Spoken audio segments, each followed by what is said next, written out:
Give him some room. Does this look good? Oh, man. You're turning me on. Watch me whip. Watch me nay. So watch me whip. Watch me nay. I feel like we should have like some holiday tunes going on in the background. You know, be sure to have the fire, a little Yule log burning in the background. I don't. Yes, I do. You don't feel it. this show's hot. So I got to tell you, this something happened to me last night, or my wife last night. Before I came and visited you, we had a couple of scotches last night, Jason and I. And before I went to meet him, my wife's at home sick, and my kids are hanging out with her and taking care of her, and they haven't eaten dinner. So I said, well, I'll order some pizza. Nice, Dad. Yeah, thanks. I am a nice dad, aren't I? So I order. Go get the crackers. Order Domino's pizza, and I'm going to say Domino's. I'm going to come right out and say this is the company. It's Domino's Pizza. I call up. I have my card. First of all, you got those guys, that don't listen to you. I call up. I know exactly what I want. I want a gluten-free pizza with chicken and garlic sauce, and I want. Excuse me. Jeez, was that me making that sound?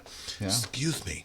I'm going to turn down my very important message. My machine. When the president calls, he has it set to whistle. Yeah. You can wait, Mr. President. So it's like we have an audience to talk to. So and I ordered a large pizza, just a combo pizza. So and I have to go through this. So what would you like in your gluten-free pizza? I just told you. Well, we have different kinds of gluten-free. I just told you exactly what I want. Well, no, we have some specials. Fine, tell me your specials. He tells me the specials, and I said, so do any of those have chicken, garlic, and garlic sauce? He goes, well, no. I said, well, can you do that? He goes, well, sure we can. I said, I'd like one of those. Well, that'll be a full price. I'm like, okay. I don't care. So and he said, is your order done? And I'm like, no, I told you I wanted a large combo. What kind of combo would you like? A combo. What are your choices? So he starts going through the choices. I said, which one of those is a combo? He goes, well, it's this one. I said, well, that's the one I want. Okay, so he says, well, you want to pay for this now or when we get there? I said, well, I'll pay for it now. Never. Okay? Can I pay for it never? Right. So I'm frustrated, but I'm like, okay, well, it's bad training. Really, it's just bad training. Hope. It's a kid. He doesn't listen. Whatever. So I'm going to pay for it online. So I take out my credit card. And I tell him my number. And I'm not doing this online. I'm doing this on the phone. Give him my number. And when I give him the number, he says, thank you. And all of a sudden, we're disconnected. Okay, before I've said, are we good or anything like that, we're disconnected. So I call back immediately. Yeah. And I say, okay, I just made an order. I want to be sure that the credit card went through because I don't want my wife is sick. I don't want her to have to come to the door. Right. I want it taken care of. My kid's going to show up at the door with $5 and grab the pizzas, and that's it. It's all taken care of, right? Because I just want to have him a tip. No, everything's good. I said, are you sure? Because I got a different person. Oh. Okay, so I'm like, okay, so I was just on the phone, and he said, maybe I can talk to the person that I just talked to be sure this is all cool. He goes, no, everything is good. I said, well, how many people do you have working there? It's got to be the person right next to you. Right. Well, we got like 20 people. 20 people? Really? On a weekday? Okay, whatever. Wow. So I said, this is Domino's competitive advantage. I can see that you have made the order. I can see everything is good. So it's going to be delivered. Everything is fine. I said, so it's paid for. Yes. Are you positive? Because I didn't get a confirmation from the guy. No, everything's positively taken care of. Great. See you later. Give $5 to the kids. I said, tip the guy when he shows up, and I'm off. Okay. I get a call on the way there. My wife, did you order from Domino's? I said, yeah. She goes, okay. Click. Find out today that they showed up and they wanted to be paid. And not only that, but it was $24.95, something like that, and they wanted $30. What? Okay, so first of all, it was $24. Now they wanted $30, and they wanted cash. Okay, and my wife's like, no. Wow, extorted by the delivery boy. Or whatever it was. So before the kid is, and the kid's just being a delivery boy. He just like, I can't. No, you gotta pay for this. Right. Well, my husband did pay for this. So she calls Domino's up and tells him the problem, and he goes, look, you have to pay. She goes, well, my husband made the order. And he goes, well, there's nothing I can do about it. The order's been deleted, so you either pay for it or we're taking it away. Oh my God! This is what's happening at the door. No, this is when she calls the Domino's at the pizza. She calls the store to talk to the manager. Wow. So the kid's waiting at the door with the pizza. It's getting cold. She finally said no. But it took a half an hour of going back and forth for this to all happen. Then she ordered from Devani's, one of the best pizza places you'll ever get pizza from in Minnesota. Call Devani's. They're great. Domino's. So now here's the moral kicker. of the story is... Well, the kicker is this morning, my wife is online checking to make sure I've got enough money in my account to be able to take care of a bill we have later. Mm-hmm. And she sees that Domino's charged us for the pizza. Oh, man. So now I got to go by today, and I have a sharply worded conversation with the manager of my local Domino's. So I guess Mitt Romney's Bain Capital didn't help Domino's at all. Oh yeah, it's now that you bring it up, it was Mitt Romney's fault. You call him. I knew. Give me his number, Mr. President. Talk to Mitt. No, Mitt's Pizza. Just don't order Mitt's Pizza. No Mitt's Pizza. You're boycotting Mitt's Pizza. So I should be wearing a Grinch hat because I'm not in the best holiday mood right now. Well, you should switch. Put on the Grinch hat then. You've earned it. I want a whip. Are you good? Welcome to the Bill and Jason Show, the holiday edition. I'm Bill Herman. That's Jason Jones. I'm Jason Jones. I'm enjoying a usual cup of Black Cat. I don't know whatever's in here. Coffee. Ho, ho, ho. My green Christmas cup. Yeah. And, thanks for spending a little bit of Christmas Eve with us or whatever day it is. And honestly, if you're watching our show on Christmas Eve and not spending it with your family, we are so sorry. Yeah. We love you. And just think of us as the relatives you don't like to visit. And there's lots of episodes you can just play back from the archive to as you cry all night by yourself to comfort you. This show is getting depressing. Oh, it is. Yeah. Why are we going that? That wasn't what we were going to talk about. No. We were actually going to talk about like the 3 gifts because everything's better in 3. Oh, yeah. Okay. The 3 gifts, the frankincense, the gold, frankincense, and myrrh of the DJ business. Right. If you're DJ Jesus, that is like... Okay, now we've offended political people. Spin my platter. So anyway, and who else can we offend? We got to offend everybody. We can't leave anybody out, or it looks like we're taking sides. Yeah, that's true. So anyway, it's the holidays, and it's kind of a time to reflect. And so thinking about what are the best gifts that you can give. So Bill and I were talking before we started the show because we actually do that, but believe it or not. And so what we came up with what we think is the best gift that you could give your family this time of year. Yeah. The best gift that you could give your clients. Right. And the best gift you could give yourself. Absolutely. Because who doesn't love gifts? Don't answer that question. Just go with me on that. Everybody loves gifts. Okay. I'm not interested in who doesn't love gifts. Oh, okay. Okay. So let's go with the first one. Right. So the best gift that you can give let's leave self for the last. Okay. All right. So let's start with your clients. The best gift I can give my client. The best gift you can give your clients. Free event. Free. Okay. The best gift you can give your client that doesn't put you in the poorhouse. Well, I think I've said this before, but I think that the best thing you can give your client is ownership. Is literally taking on their event like it's your own, and everything that happens at the event while you are present at the event is your responsibility, completely your responsibility, so that you are, in essence, taking on that no matter what happens at the event, it will be perfect. And you're going to do everything you can do to be sure that it is. To make that happen. Right. And it isn't something you take on just at the event. You begin taking this on with your clients the moment you meet them, before you're even hired. But if you really take that on, not only within the process of sales, but then within the planning process, then you're looking at every little detail to be sure that that what they want is actually going to go off without a hitch. I can't tell you how many guys tell me that, after the event, they say, well, it went like this and it wasn't that great, but I could have told them that. And I just went, why didn't you? Right. Why? If you knew, why didn't you tell them? What would make you think they wouldn't want to hear from you? You're an expert.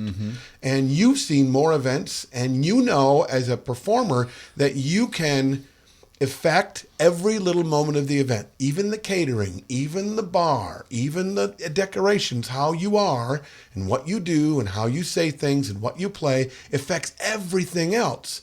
So why wouldn't everything else also affect you? So being not necessarily completely in control, but taking ownership enough so that you can be sure that everything that they've created is exactly as they wish. And on top of that is enhanced. Well, you bring up control, and I think that a lot of times when people listen to this conversation, they're like, well, I can't control what the photographer does. I can't control what the caterer does. No. And that's true. You can't control. And the objective is not to try to control. Correct. Okay? It's to be an expression of that commitment. So what does that mean? So that means if it's like, oh my gosh, the kitchen's on fire, everything is going late, then that's not an opportunity for you to go, well, the caterer sucks, so we're going to be sitting around here just kind of doing whatever. Or just sitting back and doing nothing. Or sitting back and doing nothing. Because ain't nothing you can do about it. Because it's not your problem, and it's their problem. And the event's ruined, but there wasn't anything I did. Or if your expression is committed that everything goes great no matter what happens, then it's like, well, maybe let's play a game to kill some time, or maybe let's do speeches early, or finding a way whatever to keep that is, whatever it takes, because it's basically whatever it takes. Getting creative, thinking like collaborating with your client, collaborating with the other vendors, and looking at like, okay, this is happening. How can we make this great for everybody? Right. Like always standing for it to be great for everybody. Not just the client. Like make it great for that caterer that had something really bad happen, and is like they're trying to recover. We've all had moments like that where we're working, and to have others rally around us because we're going to make this great together. Wow, that's great. Instead of like, ooh, boy, that ship's really burning over there. Oop, it's sinking. Ooh, I think they're going to die. Why you want to take on this point of view with your clients early on, even in the sales process, because when you do take on, you're going to try to make it all right, no matter what's happening. They see you do that because and they allow it because they in agreement that you're the guy who could do that for them. They know, they trust you as the host, as the lead. You once again, as the DJ or the person with the microphone, you are the lead. Yes, you're like the point guard in the most basketball influence team. In the room. So you can steer the ship, and nice they don't sports want to have analogy. to stand up. Thank you very much. That's pretty cool of me, actually. You can stand up and actually steer that ship where it needs to go, and they are sitting there enjoying their party, knowing that you've got that kind of ownership. And when you do that, they sit there trusting that you will, instead of, oh my gosh, what's he doing? Oh, what's going on?